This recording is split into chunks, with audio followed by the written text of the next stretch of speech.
It's time to build the ultimate character. So yes, today we're going super in-depth with the various classes and breeds in Biomutant and how you can pick two and combine them, and that will allow you to begin really specializing your character going forward. Now, this will ensure that you'll be able to get the maximum benefit from certain abilities, weapons, and armor, which can be used in tandem, and when used in tandem, can turn your character from meh to oh my god, I'm an absolute beast. So yeah, we got a lot to talk about. Now in this video, I'm going to be going over mage-like builds.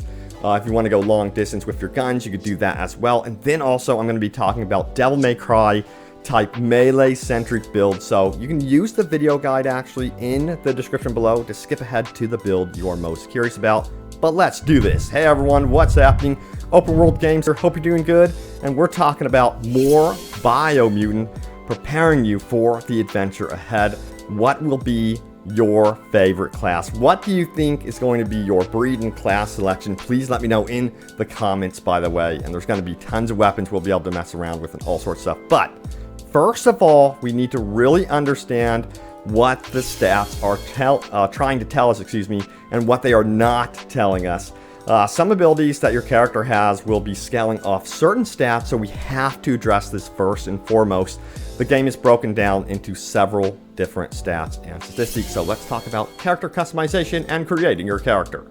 So yeah, we have, of course, vitality, strength, intellect, charisma, agility, and luck.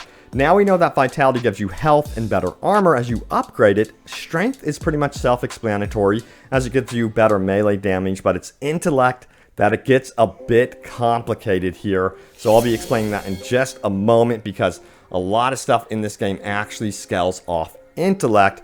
But then of course we have charisma, which influences your barter skills. Agility ups your movement speed, and don't forget luck, because that's going to up your chances for criticals, but also most notably it's going to up your chances for getting better loot as well. So in fact, I do recommend investing some into luck in this game. So now it's time to talk about something called intellect. So this is really important because your mutations and psi powers actually scale off intellect. And yeah, it's going to be one of the most important stats in the game, in my opinion. So under intellect, we have power, key energy, and energy regen. Intellect's power rating tells us how powerful our psi powers and mutation attacks will be. The more you invest in intellect, the more your power rating will also go up, influencing how hard all those cool abilities will hit. So now that we have all that knowledge, let's begin building your perfect character. So let's say you really do want a character that revolves around mutations and psi powers, then we have to consider intellect in our build in every single way. So to start, we really need to choose a breed that complements this stat. So what breed complements this stat? Well, you better believe it's FIP right here. So FIP is definitely going to be taking advantage of intellect as he gets a huge boost right out of the gate in intellect. You can see his power, key energy, and energy regen here are actually in the green and more than the average, character breed, as you can currently see. Now, we need to team him up with a really good class that can fully take advantage of course, your intellect. So what will that be? That is going to be the Psi-Freak right here, and we're going to get access to some really cool abilities with this as well. Not only did the FIP breed give us a boost in power, key energy, and energy regen, you have to remember that, but here we're getting, basically doubling down on stuff at this point, because with the Psi-Freak class, we can take advantage of the 20% key energy regen increase that it has to offer. Plus, you know what? We can also shoot spark balls. I mean, who doesn't want to shoot spark balls out of their hands? That's freaking cool.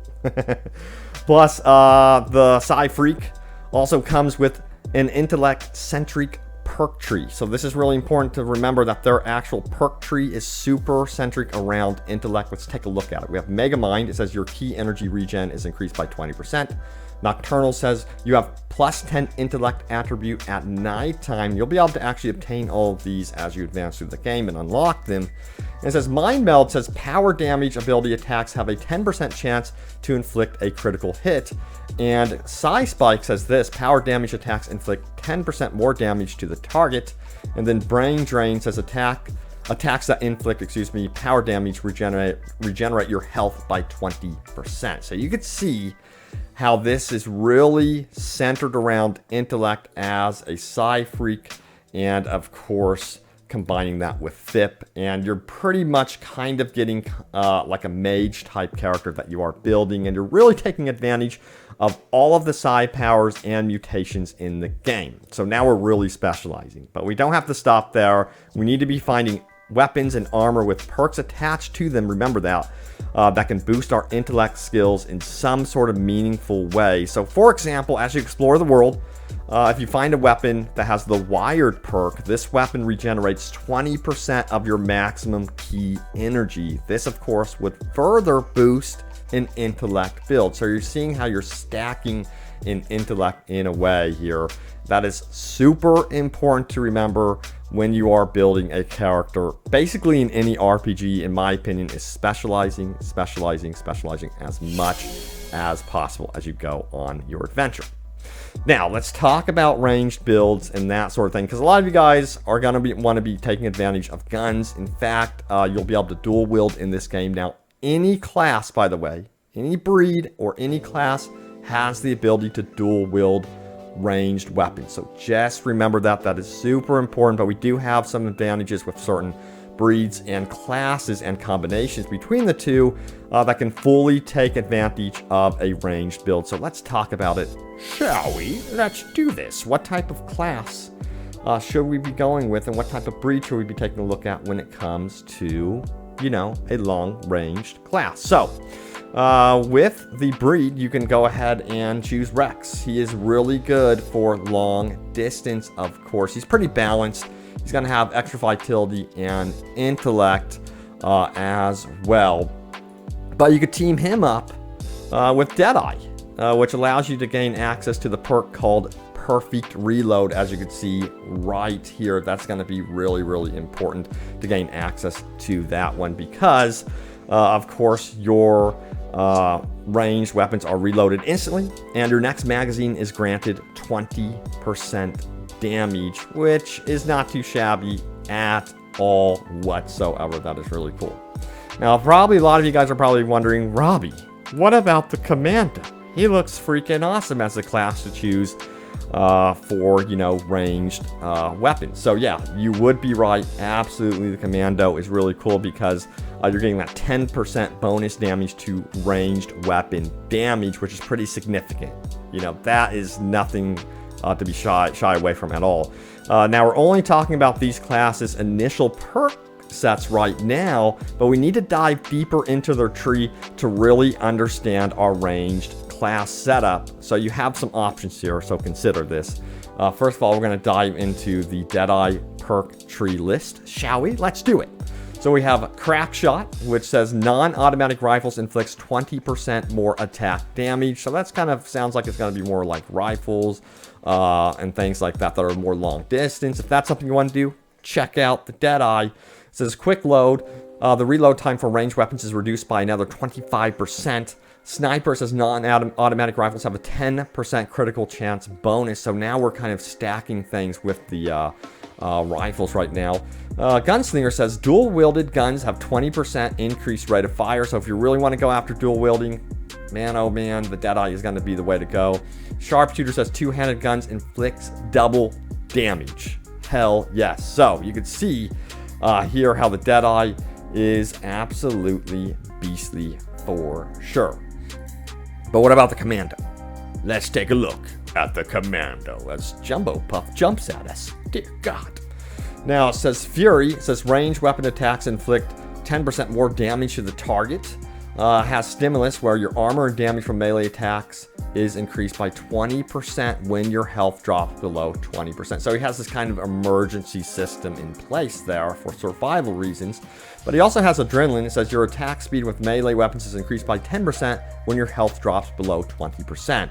But what about Shock here? It says shotgun hits have a 5% chance to stun a small enemy per hit inflicted, and Brutality says critical damage from ranged attacks is increased with 10%. Now you can see something about the Commando here. He's not dedicated or devoted to dual wielding right there. So if you really want dual wielding, you're going to want to go after Deadeye no matter what. That's just my opinion. Deadeye just seems to be a dual wielding centric type character. So by all means, check that out. Now, what about tank builds? So this is interesting. Some of you may just want survivability and just to be able to enjoy the game. Of course, there's going to be difficulty settings. So, you know, in my opinion, tank build might not be as optimal here. But hey, to each their own. We're going to talk about it. So you're going to want to go with the breed Hyla, perhaps. The breed Hyla so far has the most armor out of any of the characters. But, you know, that could be something that you can upgrade as you play the game anyway. So because of that, you can instead choose Rex, of course, right here. Though he does have less armor than Hyla, he's got tons of health and more intellect. And I think that since you're going to be using mutations a lot in this game, you're going to want to keep your intellect at a certain level. And that's personally why I would go with Rex. That's just my opinion. Let me know what you think about this one. But we do have to keep going here and talk more about the class combinations that we can get into. So yeah. Now, if you really want to compound your armor, you could team up with, guess what? The Sentinel right here. The Sentinel is going to give you that armor boost for sure. Because check this out right here. You're going to be getting your base armor is increased by 10. Again, a lot of this stuff can be upgraded anyway as well. But that's pretty significant at the beginning of the game. He's the only one that really focuses on armor right out of the gates. But that's not all. Let's take a look at his perk list, shall we? He says toughness here. Your base armor is increased by 10. For medic, your health regen from items and in general is increased by 10%. And ricochet says an enemy's weapon range attack has a 10% chance to ricochet back and damage the attacker. Now, invincibility says this. Your armor and damage from melee attacks is increased by 20% when you're at full health. And what about knock? It says dodging into a smaller enemy makes them stumble and fall. How sad. So yeah, a lot of the stuff here is centered around survivability and just beefing up your character. And of course, you know, being able to just survive in the world. So if that's something you want to do, I would highly recommend checking out that build for sure, because it's definitely going to make you very, very tanky. Now, a lot of us are going to want to go after the Devil May Cry centric melee build. As you can see here, you can do a lot of really cool melee moves right there. So what type of breeds and classes can we actually set up here? So let's take a look at this one right here. Dum Dum has strength for melee, and he also has good vitality. Now team him up with the Saboteur.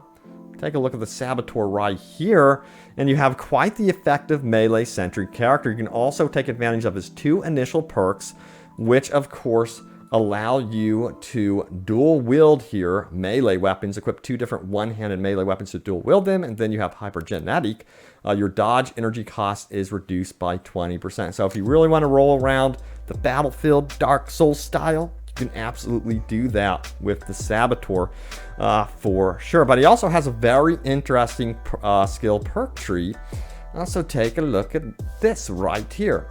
So we have hypergenetic, of course, we went over that, which reduces your dodge by 20%. The cost of that. Reflexes, which weapon-based ranged attacks from enemies have a 10% chance to miss you completely.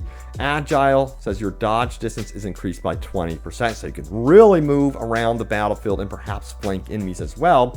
Then it says moving target, your basic move speed is increased by 5% when in combat. And we have evasive, it says your armor is increased by 20% when dodging and or in the game. So a lot of this character is about movement, which movement and you know, getting around the battlefield, which I actually really, really like. And it's gonna feel a lot like, in my opinion, I guess you would say, of course, Devil May Cry. So yeah, that is really, really cool. Now, if you really want to dominate as a melee-centric build, you'll want to go after the Mercenary class, of course. And we got our first look at this one as well right here. This is really, really cool. Because, you know, first of all, it is a pre-order bonus. So you got to remember that one. If you do want to obtain the Mercenary class, you can obtain him post-launch as DLC as well. But for now, the 10% melee bonus is huge for melee-centric users right here. As you can see, these are his two different perks. He has Twin Silver Grip with melee dual wield skill. Equip 2 different one-handed melee weapons to dual wield them. Melee weapon attacks inflicts 10% more damage to the target. So that 10% more damage is actually really, really big, of course, for the Mercenary. And again, you will be able to obtain him post-launch as well. But let's take a look at the perk list right here. We have Fury, which says melee weapon attacks inflict 10% more damage. We already know that. We already know that Megamind, it says key energy regen is increased by 20% as well. For Reflex, it says weapon-based range attacks from enemies have a 10% chance to miss you completely. And then it says your armor for invincibility, it says your armor and damage from melee attacks is increased by 20% when you're at full health. And then for Brutality, it says critical damage from melee attacks is increased with 10%. So, a lot of stuff surrounding melee attacks, getting in the battle, CQC, which is really, really cool. And Mercenary is probably going to be the absolute top pick for, you know, the character that you would want to go after if you want kind of like this Devil May Cry style flourish type character and getting in there. But also you got to remember some things. The general perk tree will further allow you to flesh out your character even more. There are some choices there to consider as you go through the game as well. So yeah, the perks are going to be separated into, the perk system is going to be separated into your class, first and foremost, which are going to be entirely unique. And then, of course, you have your general perk system as well. And then on top of that, you have the 20+ mutations with psi powers and biogenetics to consider. And again, that's going to be scaling off intellect. So remember, in my opinion, intellect in this game is going to be super, super important. Now, I've thrown some articles down in the description below for further reading as well. By all means, check those out. And yeah, remember, stay tuned here for more on Biomutant, because I've got some more coverage coming up for you all. Thank you all so much for watching. Stay tuned for more Biomutant and open world gaming goodness, and I will see you next time. Take care.